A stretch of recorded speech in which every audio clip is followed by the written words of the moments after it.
Hello mga mare ko, welcome sa aming mini vlog. At dahil wala nga akong ginagawa, nilagyan ko na nga lang ng petroleum itong aking tattoo. At habang nilalagyan ko nga ito at nasasaktan pa nga ako, o di ba nakakatawa yung mukha ko ng mga oras na yan? At pagkatapos ko ngang lagyan ng petroleum itong aking tattoo, nagkape naman ako, o di ba for the kape ang person. Pagtapos ko naman ngang magkape ito at humiga na nga rin ako, hindi pa nga ako inaantok ng mga oras na to. Ito nga pala si Papa Noriel at nagsasalita nga siya mag-isa. Ewan ko ba, gigil na gigil dito sa nilalaro niya. Pwede naman ako yung pagigilan niya. Huy, ang lande. What? Natatawa na nga lang ako dito dahil nagsasalita nga siyang mag-isa. Fast forward, kinabukasan na nga pala to at nandito nga ulit kami sa kabila. Eto nga ang bata at tulog na tulog. Pagkagising nga ng bata ay nagpunta na nga rin kami dito sa kabila. O diba, walang katapos ang kabilaan. Huy. At eto nga ang bata, bago nga siya matulog ng tanghali ay nagkalat nga muna. O diba, napakagaling na bata. Pagkakalat nga ang inuna imbis matulog. Pagpasensyahan nyo na nga pala tong aking pagbo-voice over kung maingay na naman. Palagi naman kasi at wala na ngang bago.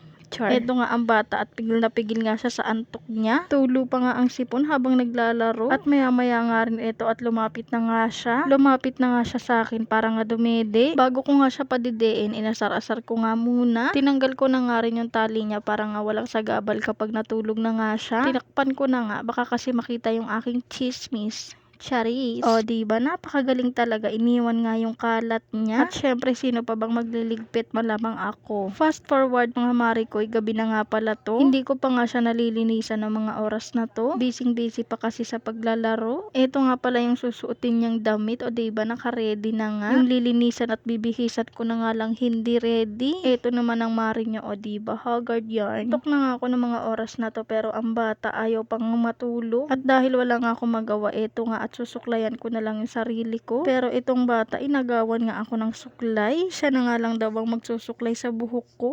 Kaya ayan, hinayaan ko na nga.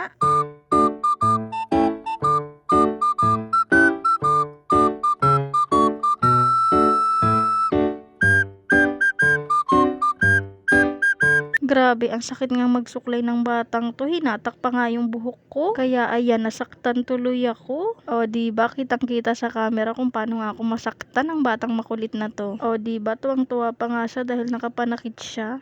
Charot. Di na talaga ako magtataka kung kanino nagmana tong batang to. Huy. At maya maya nga eto at didede na nga daw siya. At syempre tinakpan ko dahil bawal naman yan kay Facebook. Ayan, for the dede na nga ang bata. Tapos ko nga pala siyang padede, nilinisan ko na nga rin siya. Maya maya nga eto nakatulog na nga. O diba, mapapasana all ka na lang talaga kasi ang Junakis ko tulog na pero ako hindi pa. Napapangiti at napapa-okay na nga lang ako ng mga oras na yan. Kasi napatulog ko na nga yung Junakis kong napakakulit. At dahil di nga ako makatulog at sobrang lamig, nag-jacket na nga ako. Hindi pa nga ako inaantok ng mga oras na to. Abangan ng part 2, pa-follow, like, and share.